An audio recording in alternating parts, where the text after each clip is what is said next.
Selamat pagi Bapak Ibu dan saudara yang kasih Tuhan. Mari dalam salam pagi hari ini kita akan melanjutkan pembacaan firman Tuhan di kitab 1 Tawarikh pasal 29. Berkatalah Raja Daud kepada segenap jemaah itu, Salomo anakku yang satu-satunya dipilih Allah adalah masih muda dan kurang berpengalaman. Sedang pekerjaan ini besar, sebab bukanlah untuk manusia bait itu, melainkan untuk Tuhan Allah. Dengan segenap kemampuan aku telah mengadakan persediaan untuk rumah Allahku, yakni emas untuk barang-barang emas, perak untuk barang-barang perak, tembaga untuk barang-barang tembaga, besi untuk barang-barang besi, dan kayu untuk barang-barang kayu, batu permata syoham dan permata tatahan, batu hitam dan batu permata yang berwarna-warna, dan segala macam batu mahal-mahal dan sangat banyak pualam. Lagi pula oleh karena cintaku kepada rumah Allahku, maka sebagai tambahan pada segala yang telah kusediakan bagi rumah kudus, aku dengan ini memberikan kepada rumah Allahku dari emas dan perak kepunyaanku sendiri, 3.000 talenta emas dari emas Ofir dan 7.000 talenta perak murni untuk menyalut dinding ruangan, yakni emas untuk barang-barang emas dan perak untuk barang-barang perak, dan untuk segala yang dikerjakan oleh tukang-tukang. Maka siapakah pada hari ini yang rela memberikan persembahan kepada Tuhan? Lalu para kepala puak dan para kepala suku Israel dan para kepala pasukan 1.000 dan pasukan 100 dan para pemimpin pekerjaan untuk raja menyatakan kerelaannya. Mereka menyerahkan untuk ibadah di rumah Allah 5.000 talenta emas dan 10.000 dirham, 10.000 talenta perak dan 18.000 talenta tembaga serta 100.000 talenta besi. Siapa yang mempunyai batu permata menyerahkannya kepada Yehiel orang Gerson itu untuk perbendaharaan rumah Tuhan. Bangsa itu bersukacita karena kerelaan mereka masing-masing, sebab dengan tulus hati mereka memberikan persembahan sukarela kepada Tuhan. Juga Raja Daud sangat bersukacita. Lalu Daud memuji Tuhan di depan mata segenap jemaah itu.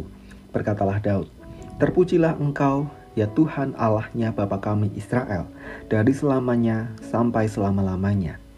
Ya Tuhan, punyamulah kebesaran dan kejayaan, kehormatan, kemasyuran, dan keagungan. Ya, segala-galanya yang ada di langit dan di bumi. Ya Tuhan, punyamulah kerajaan, dan Engkaulah yang tertinggi itu, melebihi segala-galanya sebagai kepala. Sebab kekayaan dan kemuliaan berasal daripadamu, dan Engkaulah yang berkuasa atas segala-galanya. Dalam tanganmulah kekuatan dan kejayaan. Dalam tanganmulah kuasa membesarkan dan mengokohkan segala-galanya. Sekarang ya Allah kami bersyukur kepadamu dan memuji namamu yang agung itu.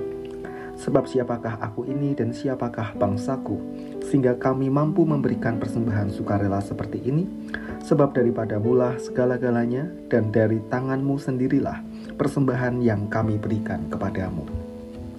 Sebab kami adalah orang asing di hadapanmu, dan orang pendatang sama seperti semua nenek moyang kami, sebagai bayang-bayang hari-hari kami di atas bumi, dan tidak ada harapan. Ya Tuhan Allah kami, segala kelimpahan bahan-bahan yang kami sediakan ini untuk mendirikan bagimu rumah bagi namamu yang kudus adalah dari tanganmu sendiri, dan punyamulah segala-galanya. Aku tahu ya Allahku bahwa Engkau adalah penguji hati dan berkenan kepada keikhlasan.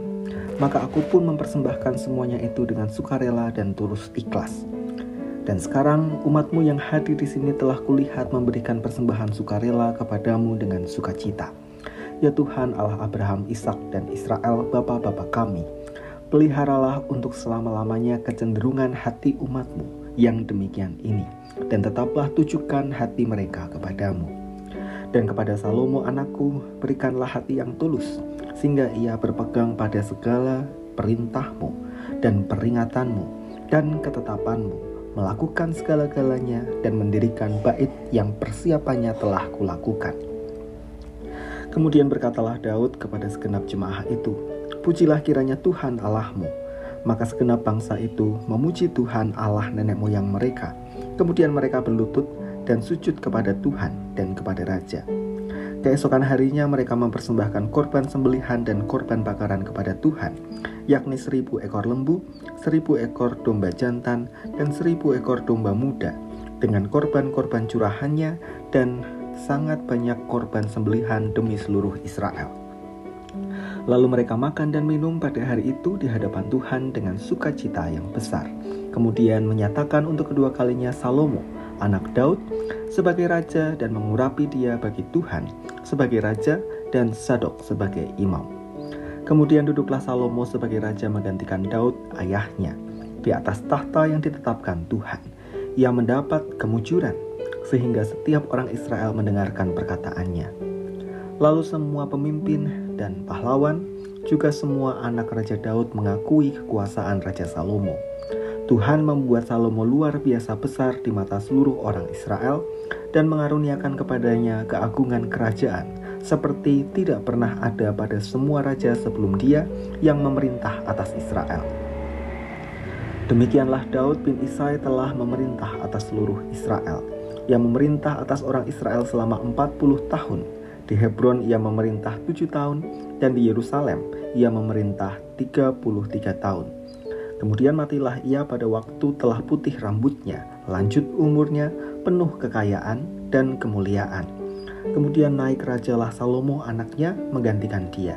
Sesungguhnya riwayat Raja Daud dari awal sampai akhir tertulis dalam riwayat Samuel, pelihat itu, dan dalam riwayat Nabi Nathan, dan dalam riwayat Gad, pelihat itu, beserta segala hidupnya sebagai raja dan kepahlawanannya, dan keadaan zaman yang dialaminya dan dialami Israel, dan segala kerajaan di negeri-negeri lain. Persembahan untuk Tuhan. Itulah yang ditekankan dalam teks kita hari ini. Daud tahu bahwa sesuai dengan firman Tuhan, Salomo lah yang akan melakukan pembangunan rumah Tuhan. Namun demikian, Daud tidak kemudian berpangku tangan, melainkan tetap turut andil dengan menyiapkan segala keperluan untuk pembangunan rumah Tuhan itu. Ia menyiapkan bahan maupun orang-orang yang akan mengerjakan pembangunan rumah Tuhan. Yang menarik, Daud tidak hanya mengumpulkan semua bahan dengan melibatkan umat Israel melalui persembahan, melainkan ia turut memberikan persembahan dari kekayaannya sendiri. Sikap itu kemudian diikuti oleh para pemimpin Israel lainnya dengan turut memberikan persembahan. Sikap itu pula yang membuat Daud mengucap syukur dengan penekanan bahwa semua persembahan yang terkumpul berasal dari berkat dan kemurahan Tuhan. Saudara-saudara yang kasih Tuhan, dari sini saya mengajak kita belajar 3 hal. Pertama, seperti halnya Daud menyadari bahwa Salomo yang dipilih Tuhan untuk melaksanakan pembangunan rumah Tuhan, maka kita bisa turut merenungkan bahwa kadang segala sesuatu yang kita kerjakan sekarang adalah untuk mempersiapkan atau menolong generasi selanjutnya dalam membangun rumah Tuhan. Rumah Tuhan tidak hanya dipahami sebagai gedung gereja, melainkan persekutuan dalam geliat pelayanan maupun program-programnya. Kita diizinkan untuk menabur agar generasi selanjutnya dapat menuai. Bukan soal keuntungan, melainkan keberlangsungan rumah Tuhan di masa yang akan datang. Yang kedua, dalam membangun rumah Tuhan, setiap orang dipanggil untuk terlibat. Seperti halnya Daud yang tidak hanya mendorong umat untuk memberi persembahan, ia sendiri turut memberi persembahan dari harta pribadinya. Bahkan, kemudian itu menjadi teladan karena diikuti oleh para pemimpin Israel lainnya. Kita bisa mengingat bahwa pernah di gereja kita, para majelis dan hamba Tuhan memulai menjadi teladan dalam hal persembahan maupun persepuluhan. Dampaknya, sebagian besar umat turut melakukan hal yang sama. Maka kita bisa belajar bahwa persembahan adalah bentuk pelayanan dan andil kita dalam membangun rumah Tuhan. Dengan mengerjakannya, kita tidak hanya ambil bagian di dalamnya, tetapi juga menjadi teladan bagi saudara seiman, khususnya di situasi yang tidak mudah pasca pandemi seperti ini. Tentu semuanya adalah demi keberlangsungan rumah Tuhan. Yang ketiga, ketika kita diperkenan dan dimampukan untuk memberi persembahan bagi Tuhan, kita harus menyadari bahwa apa yang kita kumpulkan sejatinya berasal dari Tuhan, dari berkat dan kemurahan Tuhan. Berkat yang kita terima dari semua yang kita tekuni, bahkan dari cara Tuhan yang ajaib untuk memberkati kita.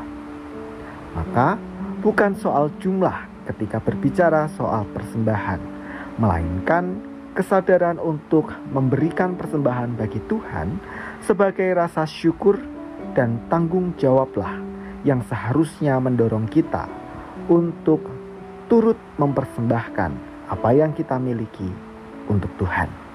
Mari kita berdoa. Tuhan, kami mengucap syukur untuk anugerah kehidupan dan berkat-berkat yang melimpah hari lepas hari.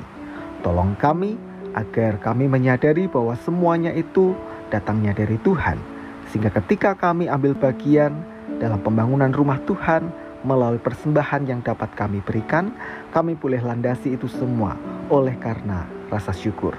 Kami menyerahkan aktivitas kami sepanjang hari ini. Mohon Tuhan menyertai dan memberkati kami. Di dalam nama Tuhan kami Yesus Kristus, kami berdoa. Amin.